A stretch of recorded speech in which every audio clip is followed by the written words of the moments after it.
After Shocker, Wes Craven made a somewhat similar television movie. I don't know this for sure, but it definitely feels like a feature-length pilot for a TV show. Craven wrote the script with Thomas Baum. Night Visions aired on NBC on November 30th, 1990. The movie is a buddy cop story about Sergeant Thomas Mackey, played by James Remar, and Dr. Sally Powers, played by Lauren Lachlan. Mackey is a hard-drinking, doesn't-play-by-the-rules cop, always in trouble with his captain, played by Mitch Pileggi. Sally is a recent graduate looking to write a book on criminology. She also happens to be psychic and suffers from multiple personality disorder. The two are teamed together on the hunt for the spread eagle killer. He's called that because he puts his victims in the spread eagle position. Sally starts to date Martin, the precinct's photographer. However, it turns out that he is the spread eagle killer. Sally and Martin end up on a roof as Mackey figures out the identity of the killer.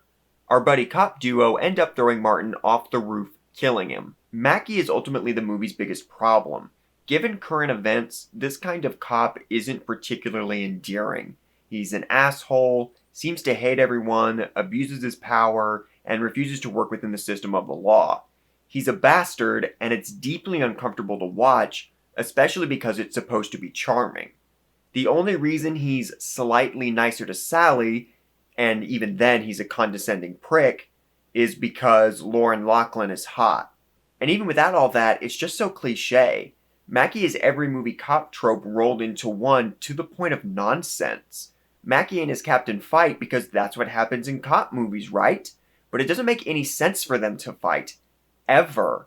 It does nothing but make both of their lives harder, and it's aggravating to watch. Sally is just bizarre. As I said in my Shocker review, Craven wanted to use the idea of a psychic using their premonition dreams to catch killers. That isn't a terrible idea for his show, but then he combines it with the multiple personality thing, and it feels a little gimmicky and exploitive. And it honestly adds very little to the movie. The personalities don't figure the mystery out at all. They get her to the locations of the victims, but her dreams could have done that. Mackey's the one who figured it out, and he did so because Martin is a moron and gave himself away. Speaking of Martin, he might be a contender for the worst movie serial killer. I like that they gave him a gimmick, and it's the dumbest gimmick ever. Spread eagle? Really?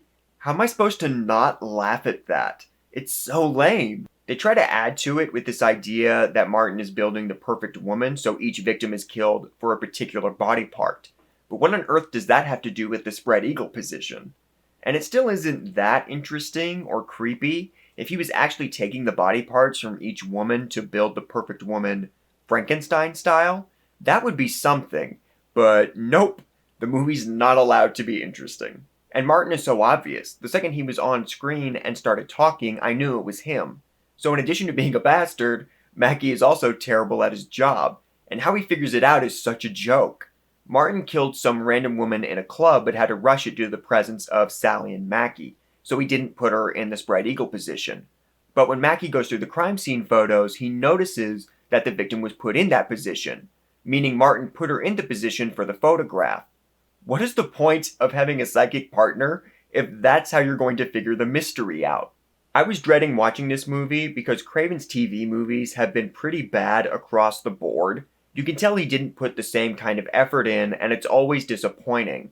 I will say that this movie was not as mind-numbingly dull as Chiller, and I do have a fondness for the weird transitional years of the late 80s and early 90s before the latter decade really defined itself.